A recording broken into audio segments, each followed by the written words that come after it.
everybody, we are back in the garage and we're going to be doing another wall-mounted solution today to help me detail cars on the weekends, because I always like wall-mounted options because it speeds you up. So if you saw one of my other videos, I did an active 2.0 pressure washer with a Cox hose reel, and this has literally been the biggest game changer. It speeds up my process so much more, and the user experience with something like this versus dragging out a pressure washer is just awesome. So we have that. We also have a wall-mounted electrical reel.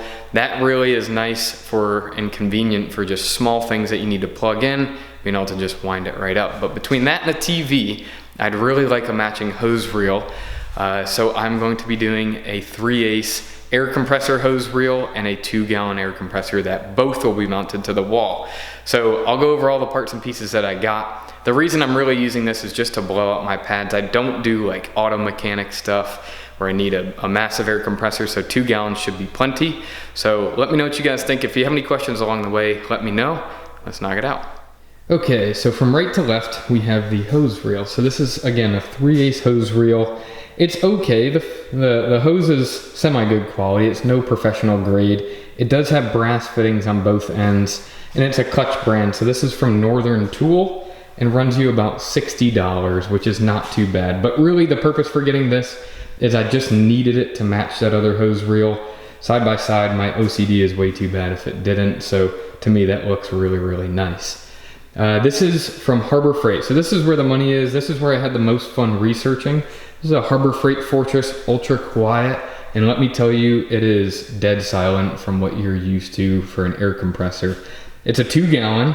I actually did have a 1-gallon, but when I hooked up the whole rig, it just couldn't keep up to some of these blowout tools that I use. So I upsized to a 2-gallon, and I just kind of wanted to keep it no larger than a 2-gallon because it will be bulging off the wall over there, and I didn't want it too big and bulky. So this I am ecstatic about. As you know, Harbor Freight has a lifetime warranty, and it runs you about $200. So it is very budget friendly between the two of these.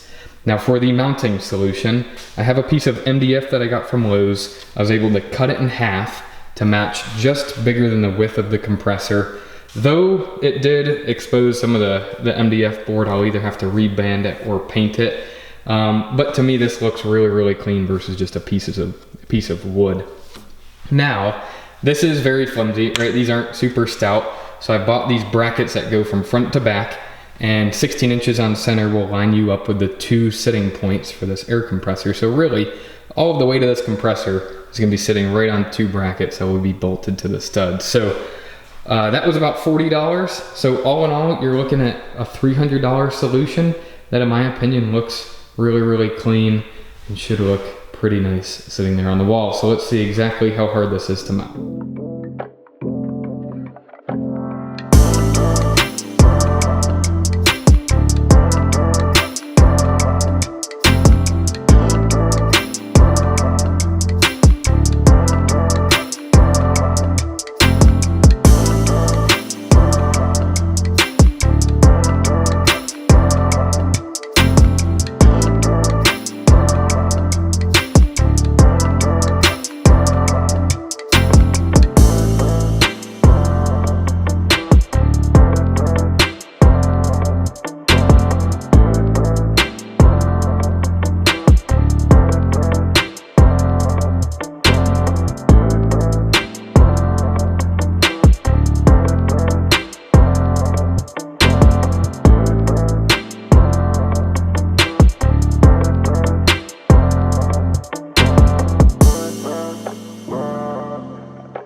It has been 1 week since I bought this, and I actually have done 1 full car detail with it, and I have some initial impressions to share with you.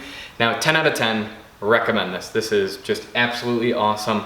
It's so much more convenient than I thought, than like lugging your compressor out of the shed, hooking up the hoses, literally just to blow out like compounding pads. Like, I don't use it enough to where it's just too much of a pain to do all that crap to do a small little task. So this is very, very convenient, and I 10 out of 10 recommend it. Now, let's start with the hose reel.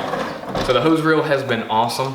It's really easy to pull out, get all the way around a car, and then the hose itself is very flexible where you can turn it into tight, easy places, and it's not like you're wrestling anything crazy.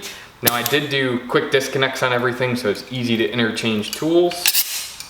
And then when you're going to reel it back in, it reels in actually a lot harder than you probably want it to, but to me that's good. I like a really nice spring in those because after 2 years I don't want to have to be like fishing it back into the unit, so that is very nice. And then I don't know if you can see it, but this does have a guide that positions the hose left to right, and if you can see it in there, it sits really nicely, so that is a nice perk. And that's a little hard to come by for like electric hose reels. These just let their wire just pile up on itself and figure out if it wants to go left and right, so that is really nice. Now one ding I do have on this specific hose reel is it doesn't have any limits left or right, and it allows it to hit the wall and leave like a little dented area in the paint. Now it doesn't break the paint, but it just kind of bumps up against it. Now what's funny is I've had this one for 6 months and it's doing it on both sides, and I had no idea that's how inconspicuous it is, but it is one thing that I don't like about it. Now onto the compressor. This is like absolutely awesome. It is so killer, I can't even explain it. These ultra quiet compressors. My wife and I were detailing this weekend, and you can have it on and have like a normal conversation. That's just as loud as it is. And I don't know if you remember, but like my dad's air compressor growing up, when it turned on, we would all stop talking in the room because we just couldn't hear each other, you know? So that is really nice that you can carry on and have a conversation. It's just like white noise in the background, that's it. So very easy to use, just has the 2 gauges on it. It's very slim how it fits to the wall. It's 18 inches off the wall at the widest point.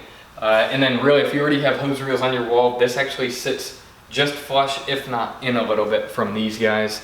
So it's very easy to walk around and not like clip your leg on it. And then you can open your doors, kind of depending on where you put it in your garage.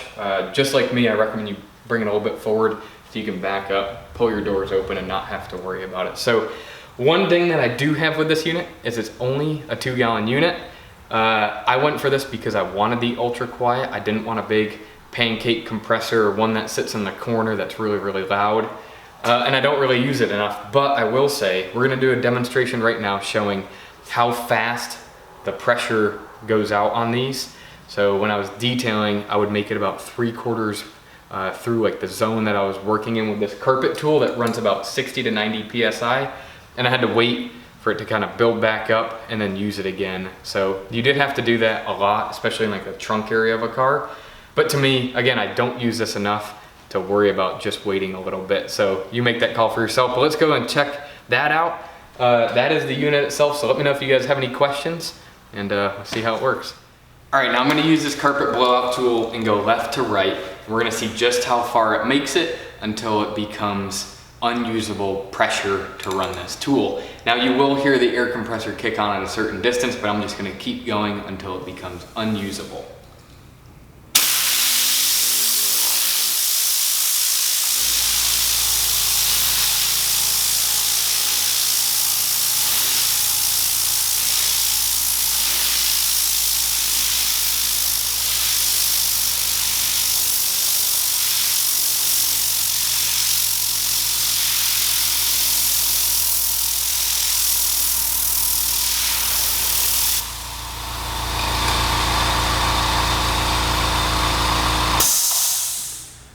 Okay, so it made it about to like right here with very good usable pressure, and then from here to here it was just kind of fizzling its way out, and then of course it couldn't make it the entire length of the carpet. So that is one flaw that I see with it.